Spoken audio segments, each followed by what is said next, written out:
du Père et du Fils et du Saint-Esprit. Nous avons célébré hier le dimanche des Rameaux, ton entrée triomphale dans Jérusalem, comme les gens t'ont accueilli, les rameaux à la main, en signe de grand respect. Nous aussi, nous voulons te louer à quelques jours de ta mort, de la résurrection.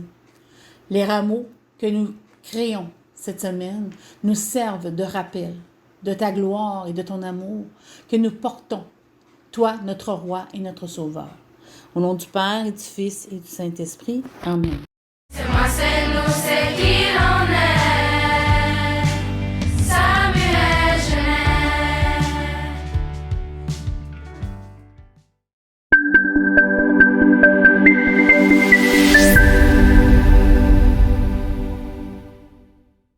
Le 1er décembre 2018, des milliers de personnes se sont rassemblées à Ottawa et dans plusieurs communautés de l'Est ontarien, notamment à Hawkesbury et à Cornwall, afin de manifester contre les compressions du gouvernement progressiste conservateur de Doug Ford dans les services en français. Le fameux slogan « Nous sommes, nous serons » était chanté partout dans les rues.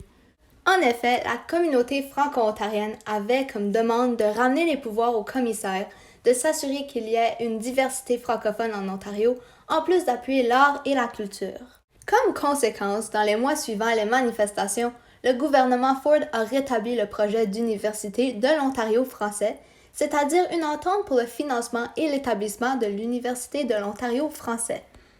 En d'autres termes, ces manifestations ont été la raison pour laquelle les Franco-Ontariens ont maintenant une chance de poursuivre leur éducation en français à l'Université de l'Ontario français.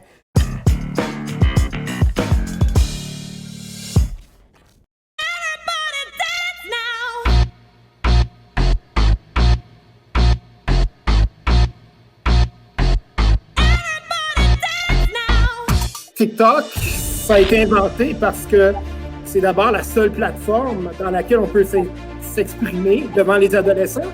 Les vidéos TikTok des vieux sont vraiment ringards. C'est pas beau à voir, malheureusement.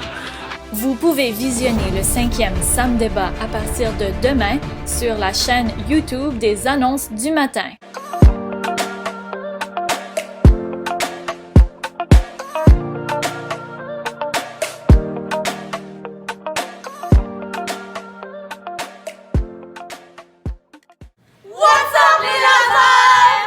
Nous avons un nouveau concours pour vous. On va apporter de la couleur à l'école, donc on vous invite à décorer vos portes pour représenter les élèves de la classe. Vous pouvez mettre des photos, des citations préférées, des images qui vous représentent et n'importe quel autre élément qui montre les personnalités de la classe.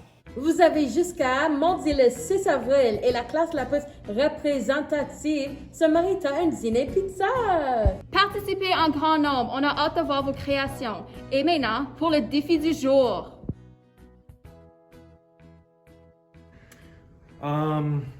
Honnêtement, je sais que ça va sonner un peu corny, là, puis comme redondant peut-être, là, mais un conseil que j'aurais aimé entendre quand j'étais jeune, c'est que comme c'est correct être toi-même et c'est correct comme développer tes propres intérêts. T'as pas besoin de comme fitter un moule de comme science ou de maths ou de langue ou whatever, right? C'est vraiment correct être being an individual, ce que je disais en anglais, là. Puis s'épanouir là-dedans, puis avoir la confiance en soi-même. Je trouve que quand moi j'étais jeune, j'avais pas beaucoup de confiance en moi-même à cause, je trouvais comme je fitais pas un moule que tout le monde d'autre, I guess normal, I don't know what you call it, fitait. Mais dans ma vieillesse, je m'ai rendu compte que qui je suis et comme je suis une personne formidable, puis j'ai pas besoin d'être comme d'autres personnes pour me sentir bien dans ma propre peau. Je peux être moi-même, puis ça c'est super correct, puis je suis awesome, puis il n'y a rien qui va changer ça.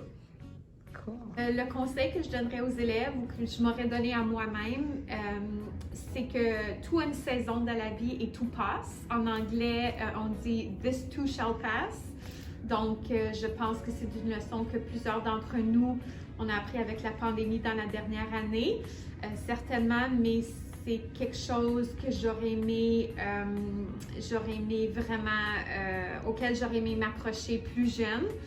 Je pense que ça apporte du réconfort, puis aussi c'est vraiment ça la vie. Donc à tous ceux qui ont des moments difficiles, On ne sait jamais ce que les gens vivent à l'intérieur, derrière le masque, derrière le sourire.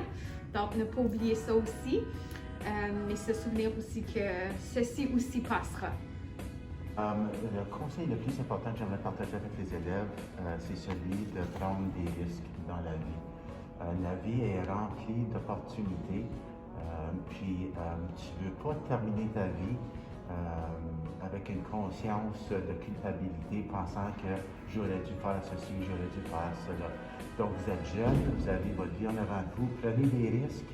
Et puis, vous allez voir, peut-être que ces risques-là vont vous donner des opportunités incroyables. Le conseil que j'aurais voulu avoir, c'est de ne pas avoir honte puis pas avoir peur d'aimer les choses que tu aimes.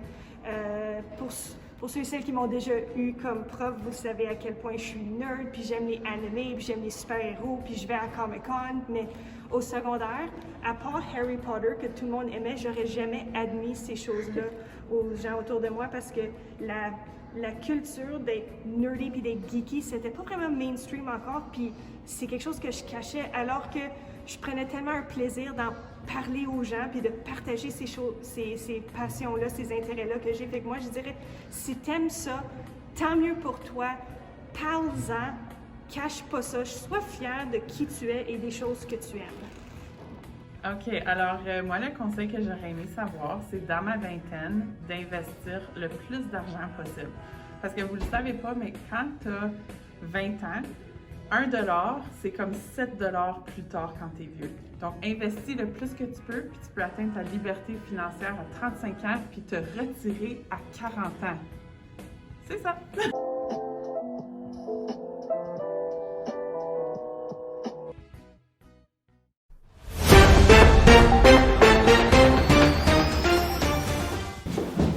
L'affaire Jésus en quête.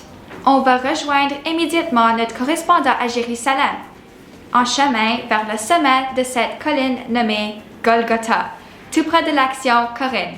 À vous, Corinne. On vient d'assister à la 3e chute de Jésus et je crois que c'est terminé pour lui. Il est à bout de force. Les soldats vont probablement le porter à bout de bras pour terminer leur parcours. Attendez un peu. On voit que Jésus tente avec tout ce qui lui reste de force de se relever. Cela me fait penser aux coureurs de marathon qui s'entraînent à la souffrance et qui savent que la fin de leur trajet sera pénible. Ce que vit Jésus en ce moment peut être 100 fois pire à mon avis. Avez-vous une idée de ce qui va se passer à partir de maintenant? Ben, c'est assez simple à expliquer. Selon la tradition, on cloue les criminels sur une croix et on le laisse pour tous voir jusqu'à la mort s'ensuive. On y est. Voilà que la tunique qu'on a mise à Jésus pour le transport de la croix a été enlevée. On assiste à tout ça en direct. Jésus est cloué à sa croix et le seul son qu'on entend est après chaque marteau, un cri de souffrance. La foule est nombreuse et silencieuse, comme si se jouait le sort de l'humanité en ce moment. Je suis si près de l'action que j'ai entendu la voix faible et douce de Jésus dire « Père, pardonnez-leur, car ils ne savent ce qu'ils font. » Quand nous sommes face à des personnes qui ne nous aiment pas ou qui nous font souffrir, sommes-nous capables de prier pour elles et leur pardonner? C'est vraiment difficile d'entendre tous vos reportages, tellement il semble que nous vivons ici une page de notre histoire sans précédent. Merci Corinne, vous écoutez Enquête. Comme toi, je me tiens